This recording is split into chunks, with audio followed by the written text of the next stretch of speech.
Morning children.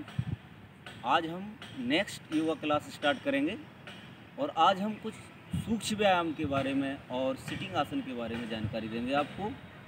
सूक्ष्म व्यायाम जो सिंपल एक्सरसाइज है, जो बच्चे चिल्ड्रन आराम से कर सकते हैं, छोटे छोटे बच्चे आराम से उसको अच्छे से कर सकते हैं और उसका बेनिफिट बहुत ज़्यादा है। इसलिए हम कुछ सूक्ष्म व्यायाम आज नेक्स्ट क्लास में लेके आ रहे हैं। हम सबसे पहले स्टार्ट करने जा रहे हैं हाथों हैंड एक्टिविटी, जो इस प्रकार है। रेडी, दोनों हाथ straight, up down fingers,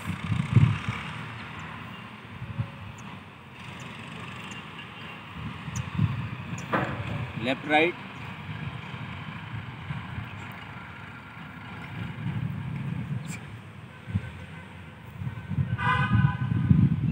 open close,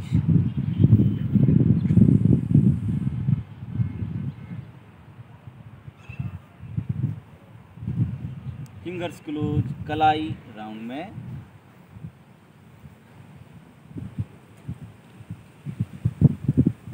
anti clockwise,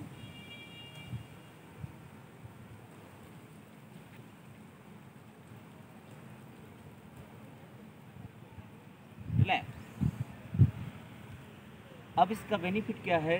जिस प्रकार बच्चे काफ़ी टाइम तक लिखते रहते हैं पेंसिल या पेन से, तो फिंगर्स में दबाव आ जाता है, यहाँ पर ब्लड सर्कुलेशन कम हो जाता है।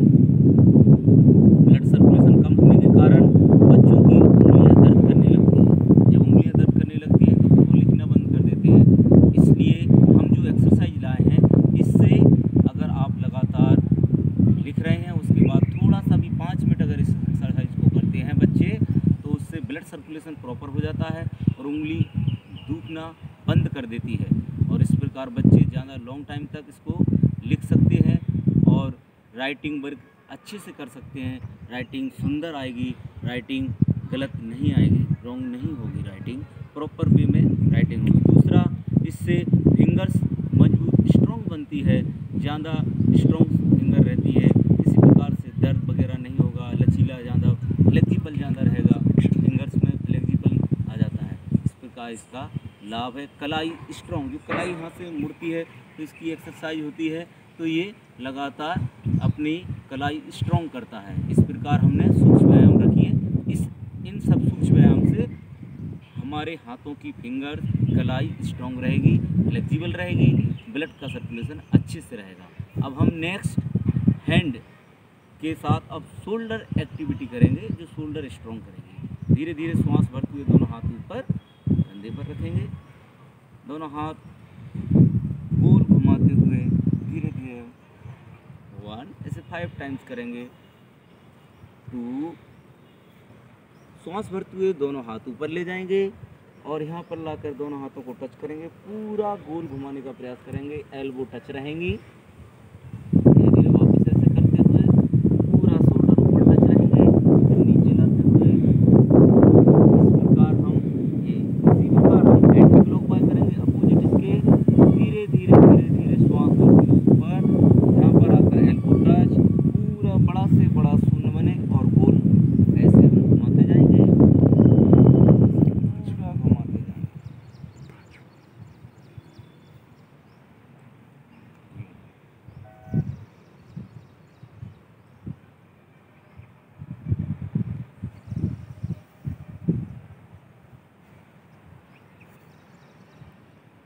इस प्रकार धीरे धीरे वापस थोड़ा सा गैप लेके डीप ब्रीथ करें, थोड़ा सा रेस्ट करें।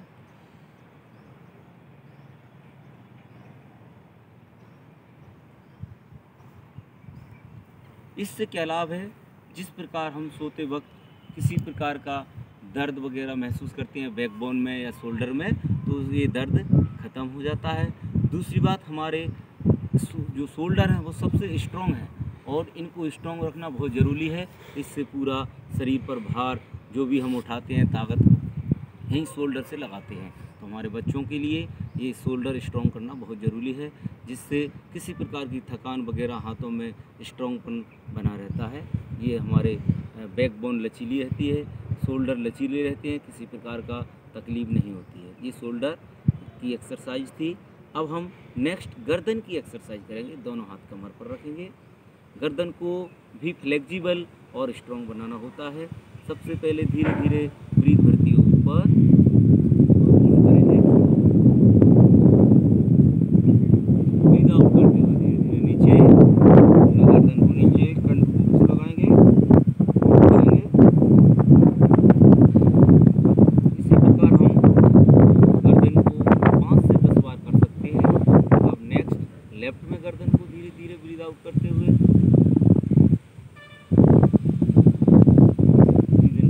सामने,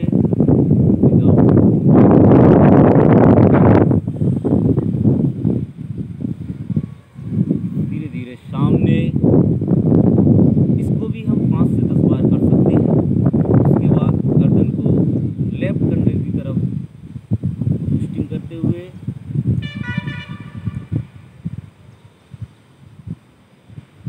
स्ट्रेट, राइट कंधे की तरफ स्ट्रेट। इसी प्रकार इसको भी हम कम से कम 5 से 10 बार कर सकते हैं। और गर्दन इन सब क्रियाओं को करने के बाद हमारी गर्दन फ्लेक्सिबल रहती है। गर्दन में किसी प्रकार की अकड़न टाइप में जो रहती है, अकड़ सी रहती है सोने के बाद, और किसी प्रकार की तकलीफ नहीं होती है मूवमेंट देने में। लॉन्ग टाइम बच्चे लगातार कभी कुछ देख रहे हैं, टीवी या वीडियो या पढ़ाई कर रहे हैं, तो गर्दन थोड़ी सी दर्द महसूस करती है उनकी और अकड़ जाती है। ये अगर एक्सरसाइज करते हैं तो गर्दन को किसी प्रकार से अकड़ने की ज़रूरत नहीं है। तो बच्चों की नेक्स्ट एक्सरसाइज है आँखों की, जो बहुत ज़रूरी है। आँखें आजकल बच्चों की बहुत वीक हो रही हैं, इसलिए आँखों के लिए ये ध्यान से देखें कैसे कर रहे हैं, थोड़ा सा कॉन्सेंट्रेट बनाए रखें। सबसे पहले थंब लगातार देखेंगे। अब हमको स्थिरता बनाना, न गर्दन को मोड़ना है, न सिर को हिलाना है, न हमारे शरीर के किसी भी अंग को हिलाना। हाथ के साथ आँखों को मूवमेंट करना है। जैसे मेरा हाथ लेफ्ट हैंड की तरफ जाएगा तो मेरी आई लेफ्ट तरफ की मुड़ेगी, मेरी गर्दन नहीं मुड़ेगी। लेफ्ट की तरफ मुड़ रहे हैं, मेरी आँख ट्विस्टिंग कर रही है। फिर धीरे धीरे राइट की तरफ जा रहे हैं हम, मेरी गर्दन नहीं हिल रही है, मेरी आंखें ट्विस्टिंग कर रही हैं। आंखों को ट्विस्ट करना है, जितना ज़्यादा ले जा सकते हैं आंखों को ट्विस्ट करिए। धीरे धीरे सामने, रिलैक्स। इस एक्सरसाइज करने से आंखों में जो लगातार हम कुछ भी टीवी देख रहे हैं या पढ़ाई कर रहे हैं या और कुछ भी कर रहे हैं, तो इससे हमारी जो आंखों में दर्द महसूस होता है, जलन टाइप में होती है, ये जलन ख़त्म हो जाती है। आंखों की रोशनी भी लगातार बढ़ती है और इस क्रिया से आंखों के सभी प्रकार के जो भी छोटे छोटे से लाभ हैं वो मिलते हैं। अब हम इस सूक्ष्म व्यायाम के बाद कुछ सिटिंग आसन करने की प्रयास करेंगे, जो बहुत ज़रूरी है बच्चों के लिए। सिटिंग आसन से भी हमको काफ़ी फ़ायदा मिलता है। Sit down. अब हम बैठ जाएंगे, दोनों पैर स्ट्रेट रखेंगे। जिस प्रकार हमने सूक्ष्म व्यायाम में हैंड एक्टिविटी, शोल्डर एक्टिविटी की, इसी प्रकार पैर की एक्टिविटी करेंगे। फिंगर्स पैर की टो को अप डाउन करेंगे, अप डाउन, पूरा पंजा अप डाउन।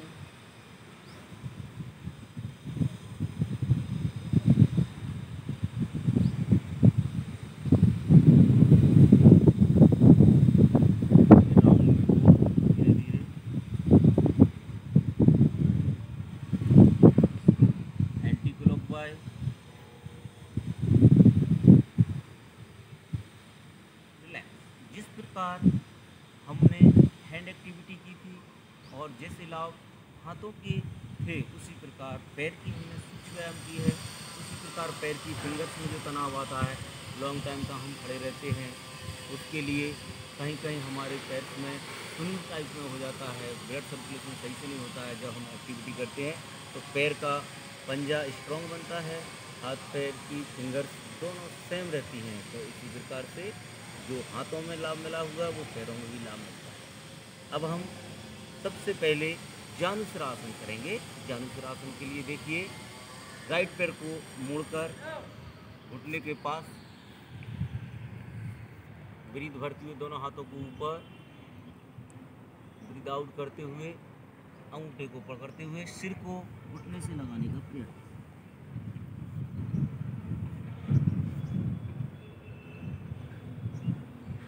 ब्रीथ करते हुए धीरे धीरे वापस, थोड़ा सा रेस्ट। इसको हम जानु सिरासन बोलते हैं, क्योंकि जानु हम घुटने को बोलते हैं और सिर हमारा ये है जानु सिरासन। जब हम दोनों को टच बोलते हैं तो कंप्लीट आसन हो जाती है जानु सिरासन। इस आसन से काफ़ी लाभ है। पूरा खिंचाव आता है, बैक से लेके पूरा पैर तक नो, इधर पैर से लेके पूरा खिंचाव, तो इसमें ग्रोथ होती है। बॉडी में कहीं से भी तनाव खिंचाव नहीं आता है और हमारा शरीर पूरा फ्लेक्सिबल बनता है, पूरा फ्लेक्सिबल बनता है। पैर, हाथ और पेट में किसी प्रकार का दर्द हो, कब्ज से संबंधित हो, ये सारी चीज़ें इसमें लाभ आती हैं। अभी हमने एक पैर से की थी, अब हम नेक्स्ट दूसरे पैर से भी करेंगे सेम। राइट पैर को स्ट्रेट रखेंगे, अब लेफ्ट पैर को मोड़ेंगे, सेम वैसे ही रखेंगे। दोनों हाथ ब्रीथ भरती हुई ऊपर और ब्रीथ आउट करती हुई धीरे धीरे नीचे। अंगूठे को पकड़ेंगे और सिर को नीचे खींचेंगे।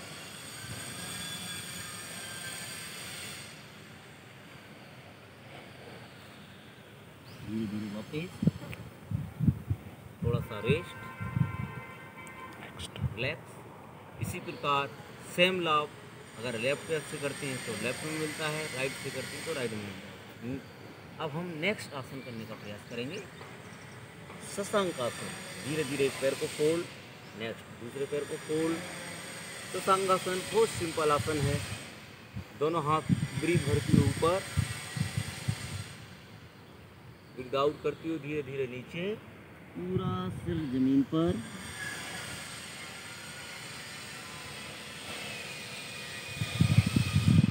धीरे धीरे वापस।